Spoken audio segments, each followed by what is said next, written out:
अदलिया की तारीख का एक और अहद तमाम। चीफ जस्टिस पाकिस्तान जस्टिस काजी फायज ईसा आज रिटायर होंगे। चीफ जस्टिस काजी फायज ईसा ने अपने एजाज में सुप्रीम कोर्ट में फुल कोर्ट रेफरेंस से खिताब करते हुए कहा कि एक कागज एक पार्टी के लिए फायदा दूसरे के खिलाफ होता है। सच क्या है सिर्फ अल्लाह ही जानता है। कभी कॉस्ट लिस्ट बनाने में दखल नहीं किया। हो सकता है कि बेपनाह फैसले गलत किए हों। इंसाफ देना हमारा फर्ज है। मेरी आज़ादी में कुछ घंटे बाकी रह गए। मजीद बोले कि मुझे एक दफ़ा कॉल आई कि चीफ जस्टिस बुला रहे हैं। मुझे लगा कि चीफ जस्टिस ने डांटने के लिए बुलाया है क्योंकि मैं अंग्रेजी अखबार में लिख रहा था, मगर उन्होंने कहा कि बलूचिस्तान में कोई जज नहीं, आप चीफ जस्टिस बने। चीफ जस्टिस बलूचिस्तान बनने के बाद ज़िंदगी बदल गई।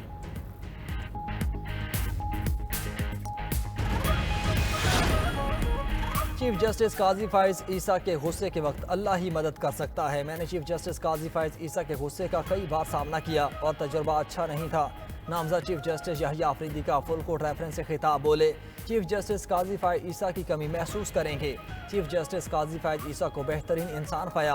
वो अच्छा वक्त गुजार कर जा रहे हैं, उनसे बहुत कुछ सीखने को मिला। चीफ जस्टिस काजी फायज ईसा के साथ कई बार बेंच में इख्तिलाफ किया। उन्होंने हमेशा खुले दिल से मेरा मौक़िफ़ सुना। हम अपना किरदार पूरा अदा करेंगे। फौरी तौर पर दूर दराज इलाकों की ज़िलाई अदलिया पर तवज्जो देना होगी। पहली तरजीह दूर दराज इलाकों की ज़िलाई अदलिया होगी।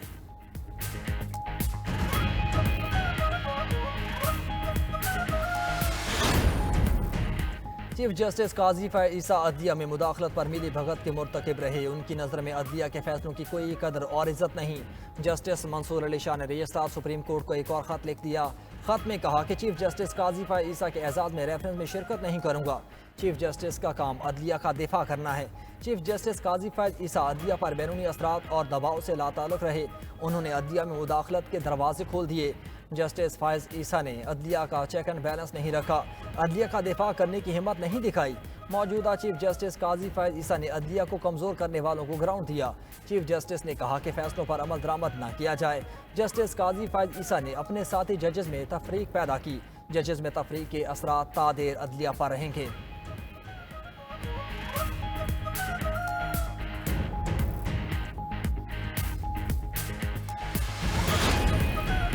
नामज़द चीफ जस्टिस यहिया अफरीदी कल अपने ओहदे का हलफ उठाएंगे। हलफ बर्दारी तकरीब कल सुबह 11 बजे ऐवान सदर में होगी। सदर मुमलिकत आसिफ अली जरदारी नामज़द चीफ जस्टिस से हलफ लेंगे। तकरीब के तमाम इंतजामात मुकम्मल। मेहमान को दावतनामे भी जारी। अदालती रोस्टर के मुताबिक जस्टिस मंसूर अली शाह आज से 1 नवंबर तक छुट्टी पर हैं। नए चीफ जस्टिस यहिया अफरीदी की तकरीब हलफ बर्दारी में शरीक नहीं हो सकेंगे।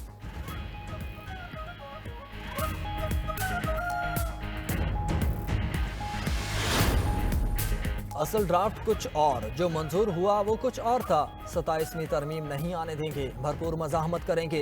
सरबराह जेजुआई मौलाना फजलुर रहमान ने कहा अपोजिशन में हूँ, हुकूमत में जाने का कोई इरादा नहीं। उसूली तौर पर किसी सियासतदान के खिलाफ मुकदमात के कायल नहीं। विफाक पर चढ़ाई का तासर मुल्क को तकसीम करने के बराबर है। एक सूबे को दूसरे सूबे से लड़ाना गैर सियासी सोच है।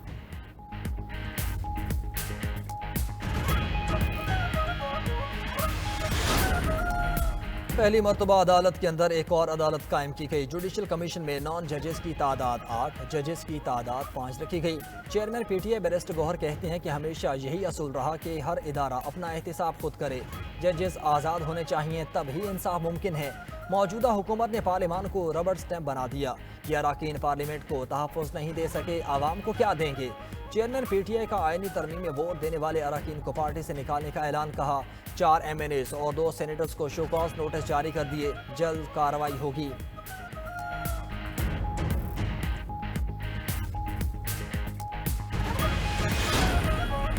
आईनी तरमीम से मुतालिक सोशल मीडिया पर मुहिम चलाई गई। 26वीं आईनी तरमीम पास होने से पीटीआई खुश है। सीनियर सूबाई वजीर सिंध शजीर मेमन की कराची में प्रेस कॉन्फ्रेंस। कहा कि आईनी तरमीम पर पीटीआई की गैर एलानिया रजामंदी थी। बैरिस्टर गौहर ने कहा था मौलाना फजलुर रहमान वाला ड्राफ्ट ठीक है।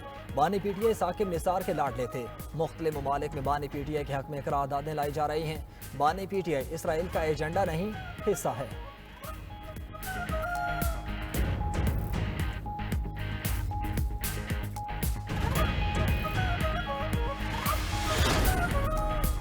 सदर मुस्लिम लीग नून नवाज शरीफ लाहौर से दुबई पहुंच गए। दीगी और मुत्तहिदा अरब अमारात की क़यादत और पाकिस्तानी सफ़ीर ने इस्तकबाल किया। दुबई में क़याम के बाद नवाज शरीफ लंदन रवाना होंगे। 29 अक्टूबर को कायद मुस्लिम लीग नून अमरीका चले जाएंगे।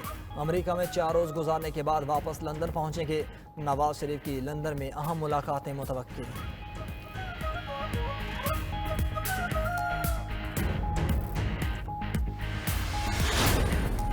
5 IPBs को बंद करने से मईशत को अरबों रुपए का फ़ायदा होगा। 8 मजीद IPB से मुतल्लिक़ कौम को खुशखबरी दी जाएगी।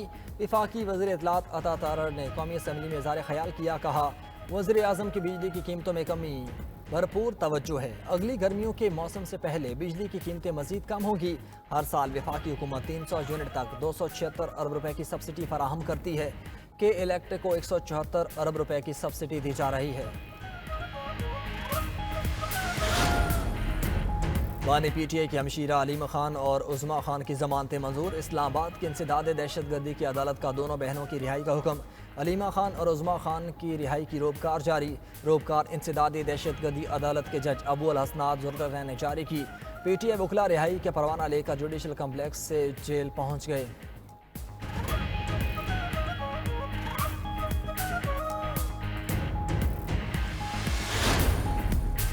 डेरा इस्माइल खान में दहशतगर्दों से लड़ते हुए FC के 10 जवान वतन पर कुर्बान।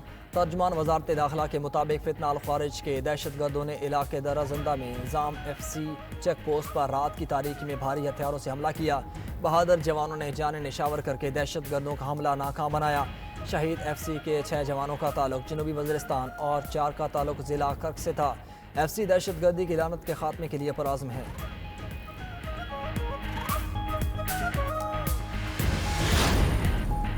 पाकिस्तान और इंग्लैंड के दरमियान तीसरे और आखिरी टेस्ट रावलपिंडी में जारी। पाकिस्तान ने इंग्लैंड की पहले इनिंग्स की सबकत खत्म कर दी। कौमी टीम ने पहले इनिंग्स में 8 विकेटों पर 330 से ज़ायद रन्स बना लिए।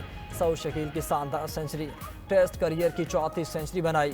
मोहम्मद रिजवान ने टेस्ट मैच में 2000 रन्स मुकम्मल कर लिए। इंग्लैंड की टीम पहले इनिंग्स में 267 रन्स पर आउट हो गई थी।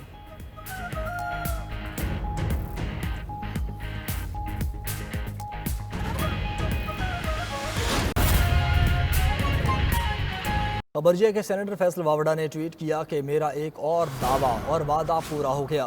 गुज़िश्ता रात कहा था कि बानी PTI की बहनों की रिहाई के लिए कोशिश करूंगा।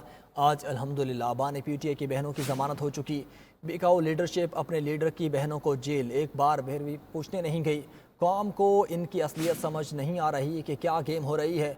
कौम को सच बताता रहूँगा और ये लीडरशिप छाती रहेगी। आपको बताएं इस हवाले से सेनेटर फैसल वावड़ा ने ट्वीट सच्चा हो गया है। कहा कि कौम को सच बताता रहूँगा और इनकी लीडरशिप छुपाती रहेगी।